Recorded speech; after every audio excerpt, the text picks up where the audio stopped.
Welcome to the Real News Network. I'm Jess Lenore in Baltimore. Democratic presidential candidates Hillary Clinton and Bernie Sanders held a contentious debate on Wednesday night in Miami on a whole range of issues. Well, joining me now to discuss this is Jeff Cohen. He's the director of the Park Center for Independent Media at Ithaca College. He was the founder of the Media Watchdog Fair, also the co-founder of RootsAction.org. Thanks so much for joining us again, Jeff. Thank you. So, Jeff, let's start off by getting into the debate. We're going to play an extended exchange between Clinton and Sanders about Sanders' opposition to a 2007 comprehensive immigration reform bill and whether he supported the white supremacist group, the Minutemen. Here's that clip. I only hope that we can put together a coalition to pass comprehensive immigration reform in the next Congress. And as I said earlier, in 2006, Senator Sanders supported indefinite detention for people facing deportation and stood with the Minutemen vigilantes in their ridiculous, absurd efforts to, quote, hunt down immigrants. So, look, I think the goal here is to elect a Democratic Senate, elect a Democratic president, and get to work immediately to get comprehensive Did you support the Minutemen, Senator? Did you support the Minutemen? I'm sorry? Did you support the Minutemen as Secretary of State? Of course not. There was a piece of legislation supported by dozens and dozens of members of the House which codified existing legislation. What the Secretary is doing tonight, and has done very often, is take large pieces of legislation and take pieces out of it. No, I did not oppose the bailout or the support of the automobile industry.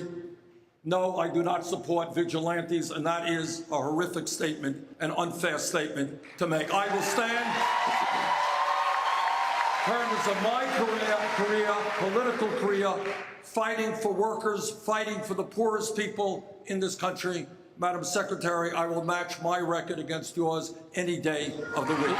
So, Jeff, that was one of the most electric moments in the debate. You can hear the response Senator Sanders got for standing his ground and kind of fighting back about some of Clinton's claims. We know on Sunday night, Sanders did not correct Clinton about misconstruing his support for the auto bailout, and he took that opportunity last night to address this issue. Give us your response.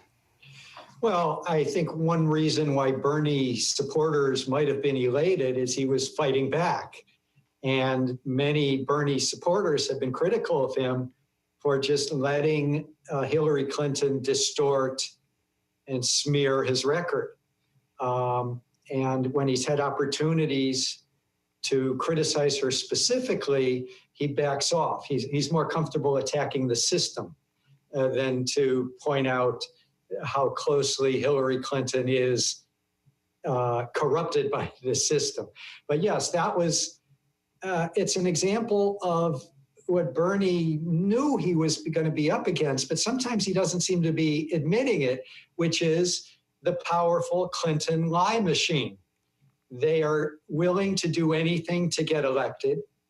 She consciously distorted his position on the auto bailout.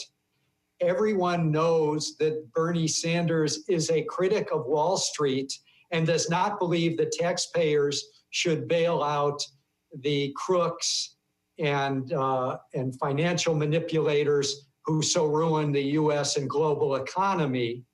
But everyone who knows Bernie's ideology knows that he believes the government should be supporting industry and that there's nothing wrong with taxpayers supporting, jobs in Ohio and Michigan.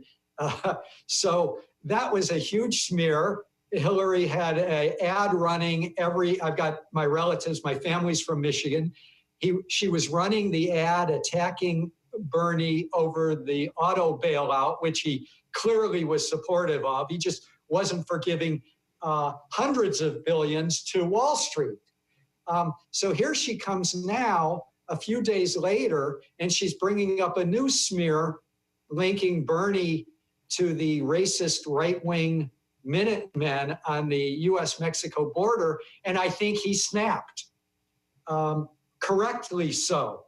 And believe me, in a few days, there's going to be new smears from the Clinton lie machine. And if Bernie isn't willing to fight back, there's going to be an awful lot of disappointed Bernie supporters, especially all those young people under 30, under 35 that want to see a candidate that does not allow the Clinton propaganda machine to get away with its propaganda. And Jeff, even the New York Times editorial board called out Hillary for her essentially lying about Sanders' record on Sunday night. And they actually say that's one of the reasons she lost Michigan. It's because people, people realized, like she assumed that she wouldn't get fact-checked, but she did. And people knew that she was misportraying Sanders' record. Now, this piece from the editorial board is called A Lesson in Hillary Clinton's Loss in Michigan.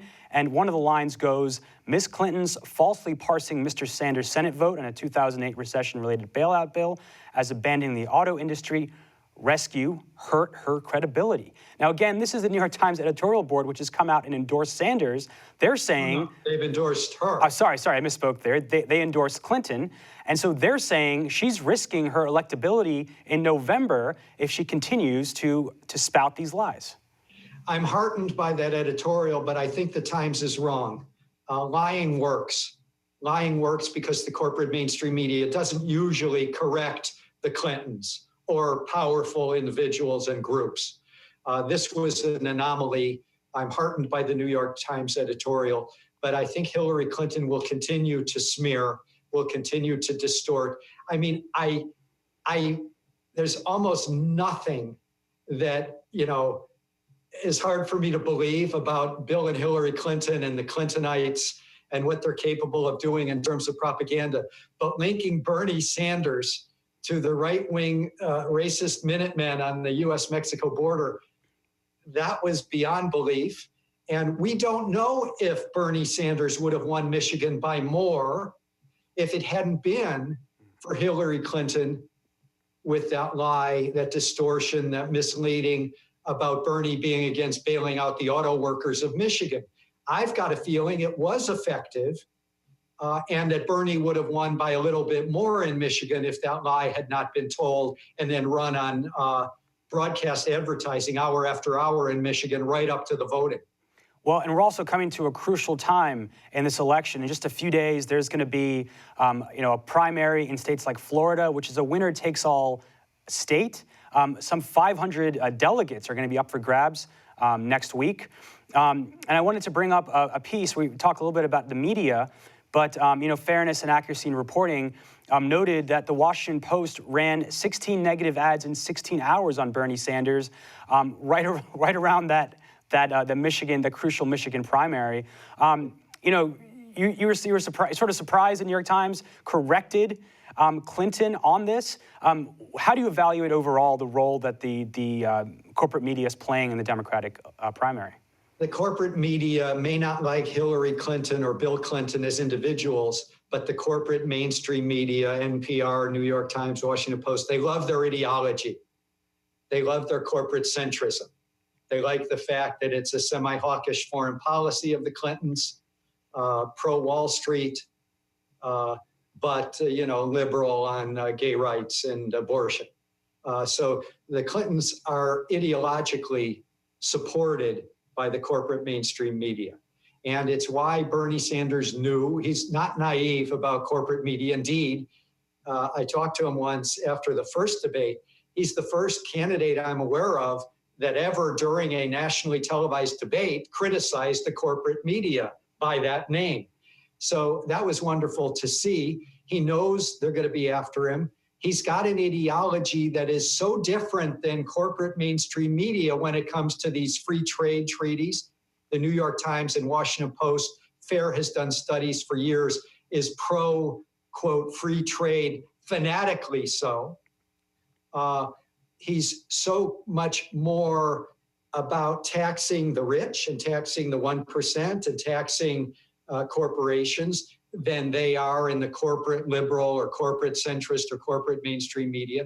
So I don't think Bernie was ever naive about whether they would give him a fair shake. And the fact that the Washington Post had pretty much 16 negative articles in 16 hours is par for the course. They've distorted, both Hillary Clinton and the corporate media have distorted Bernie Sanders' proposal on single-payer enhanced Medicare for all. And you're certainly not going to, out of those news outlets, you're not going to get a fair shake on trade. And trade, I believe, is the reason that Bernie won Michigan. And it's the reason he'll run strong in Ohio, that Bernie Sanders has been there from the beginning. What sickens me about my final point on corporate mainstream media, they know that the Clintons and Barack Obama in 2008, Bill Clinton in 92, Hillary Clinton in 2008 and today, they know that they can count on corporate Democrats to question these trade treaties while they're campaigning. And once they get into office, they'll be shoving through those free trade treaties, alleged free trade. And so if we had a free press as opposed to a corporate-dominated media, it would be pointed out that Hillary Clinton said she was against these treaties in 2008. And then when she gets into the Obama White House, she's pushing the Trans-Pacific Partnership. And so this idea that these corporate Democrats, they campaign to the left and then they govern to the right. And if we had a free, diverse media in mainstream media, there'd be mainstreamers pointing out the charade of Hillary Clinton picking up Bernie's anti-Wall Street rhetoric, saying she's now against the Trans-Pacific Partnership when her State Department helped negotiate it. That's the role of media in a free society, in a democratic society, is to say, this is BS. She's campaigning this way, but her record is that way. And that's something that mainstream media don't do. It helps Hillary Clinton against Bernie Sanders, because Bernie is consistent on these issues. He doesn't campaign one way and govern another way. But we can show the Clintons since 1992 have campaigned left, governed right. It's so clear, it's clear as day, but you can't really point that out in NPR, New York Times, Washington Post too clearly. They want to see Hillary Clinton get the nomination. And even last night, we saw that when they were more interested in asking about Benghazi or the email scandals instead of the issues you've raised. So, Jeff Cohen, we want to thank you so much for joining us. Thank you. Thank you for joining us at the Real News Network.